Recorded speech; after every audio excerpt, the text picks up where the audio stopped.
So our final speaker is Ian Kemp, who is the managing partner for this wonderful business in South Australia, and he's going to share with you all his wise words on culture as well. Thank you. Thanks, Christine. Folks, you okay if I stand over here? I've been watching you all, and I thought you might just need to shake it up a little bit and focus over here for a minute or so. Also give the cameraman something to do for a second. What I thought I'd touch on a little bit about who we are and our journey on how we've gone, and probably a little bit unique to a lot of the other businesses is that we're a partnership. We've got 150 partners around the country. And what do owners of businesses do? They go to management and they say, we want better returns. We want more growth. We want you to be more agile. We want you to do this. And management then goes to, let's take manufacturing as an analogy, but management then goes to the factory operators and the machine operators and says, I want more. I need better output. I need more efficiencies. I want more returns. Well, in our business, the shareholder and the machine operator are the same people.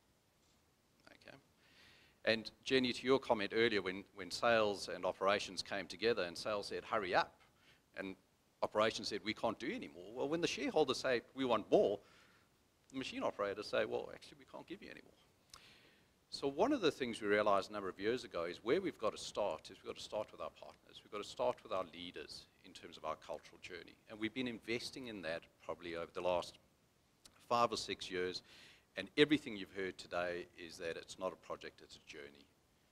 And there will never be an end because every time we improve, it gets better. I've heard it a couple of times today, and I'm probably only going to give you 2 definitions today.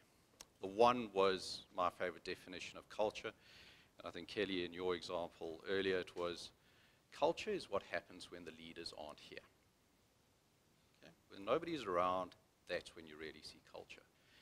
And I'm happy to say that in 2015 and 2018, we went on our National Partners Conference. We partnered with Habitat for Humanity. We went and built houses in Cambodia and Vietnam.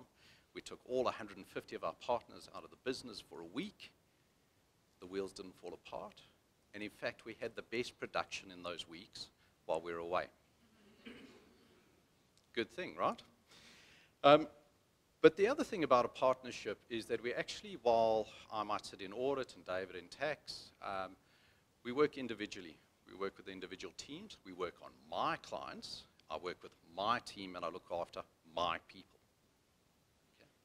So our journey has largely been about breaking that down and actually getting us to work collaboratively together.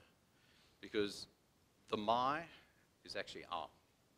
It's our clients, our service, and we actually service them a whole lot better. So we started with the leaders because leadership and culture equals performance.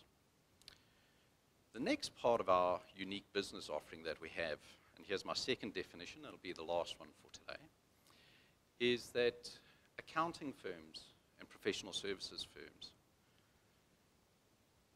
have got the highest concentration of insecure overachievers.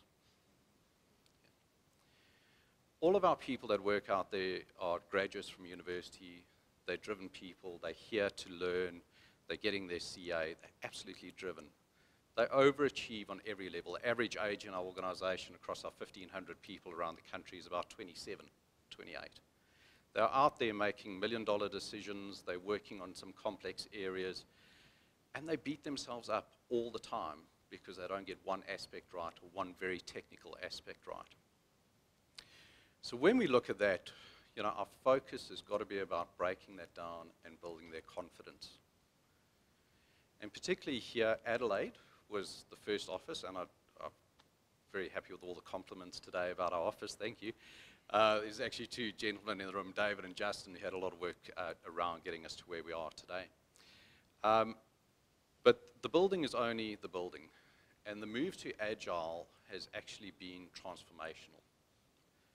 When we ran our 2015 organizational cultural inventory with human synergistics, there was a lot of red and green. I'm not sure if anyone's done all that before. But when we reran it again 3 years later, the change was phenomenal. Our collaborative behaviors had increased significantly. And from my perspective, a lot of that had to do with Agile. We had changed how we worked and how we spoke with our people. So when you look out there today, and I love the other word here today was transparency. Yeah, there's no, everything's glass in there. Everybody can see what you're working on your screen. Everybody can hear who you're talking to. And so every day when I come in, I get to choose where I'd like to sit. And often people get to choose who they want to sit next to. And if some of them sit next to me, but in fact, most of them do. But I can sit next door to a graduate today. I can sit next door to a manager. I can sit next door to somebody outside of my division, whether it be audit or private advisory, IT, it didn't matter. But what happens is that you overhear their conversations. You overhear their conversations with their clients, with loved ones, with their fellow people across the division. And what you do is you learn. You learn about that person. You learn about the issues they're facing. And equally, they overhear the conversations that I'm having with our people, our clients, our partners, our leadership interstate. And out of that, we have seen a fundamental change in how we as an office see ourselves, how we work together, and how we actually then start going to market. One of the bigger the biggest benefits are I monitor KPIs. That's kind of what we do. But you know, a lot we talk about, and you know, Jenny, some of your slides, staff turnover or retention. Obviously, very clear. We sell hours. We don't sell widgets and coffee cups and things. And with the move to Agile, the two things that stood out to me. One was our production increased because we had a positive impact of a peer pressure in some respects, because people could see what people were doing and they could share and they could be more efficient. So we had that. Our retention rates improved. Okay. But the one that really stood out to me was when we moved to this environment, people were really concerned about sharing keyboards and health. And you know, if somebody's sick next door to me and I'm working really close to you, there was this perception that we were going to have a lot more sick days. And I actually heard it on the floor to say, we've got a lot more people sick. And that's because of our transparency. Everyone can see where everybody is. When I actually went and ran the data, our sick days had dropped by over 28% in a 12-month period. And so that was actually telling me people, we actually, you know, we are engaging with our people, we're collaborating, and we can actually hear what's going on. And they want to be here. Equally, if they've got the sniffles, we've now got the technology that they can work at home. But it was a major change. And so, you know, we could spend a whole lot of money doing another OCI, and we do those every 3 years, but it's some of those smaller ones that we know. I'll share my one favorite nugget.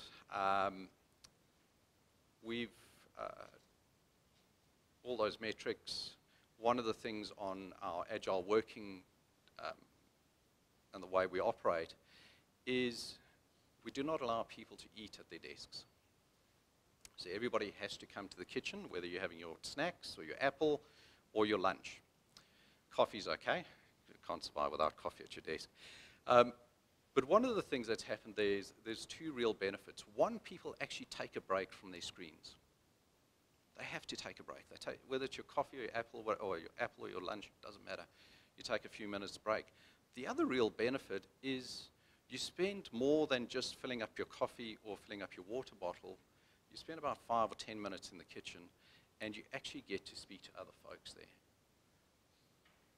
And that, again, has been breaking down barriers. It's been breaking down our hierarchy, because we're a naturally hierarchy business, the way we work, and it's created a significant amount of collaboration across people. So the challenges for us going forward is now taking that to the next level. We're doing it really well internally, but our business and how we grow is actually we've got to do that collaboration and take that culture externally. So that's really what I'm looking forward to and working with my leaders on doing. The other one which came through a number of times today in particular was what you walk past, you're willing to accept. So actually embedding that culture and letting our people and our teams own that culture is critical. So a very quick story. I went to the kitchen, I came back, got to my desk, and there was an email. And Friday, we have Dress Down Friday. You can see I'm very dressed down today. But basically what it said, have you seen what X is wearing today, and what are you going to do about it? And so my immediate response was, no, I haven't seen what X is wearing today. And what have you done about it? What have you said about it?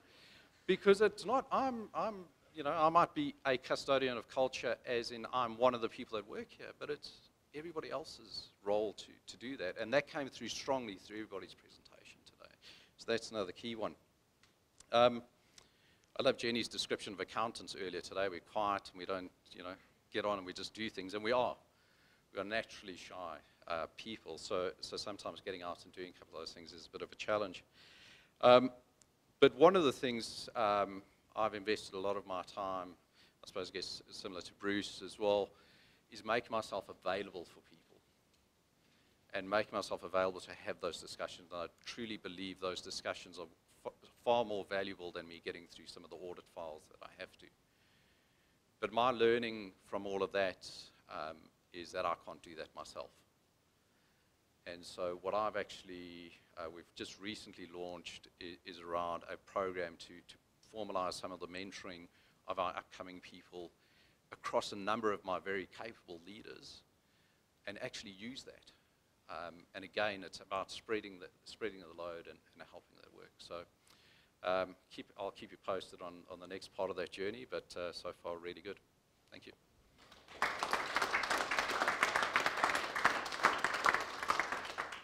Thank you, Ian.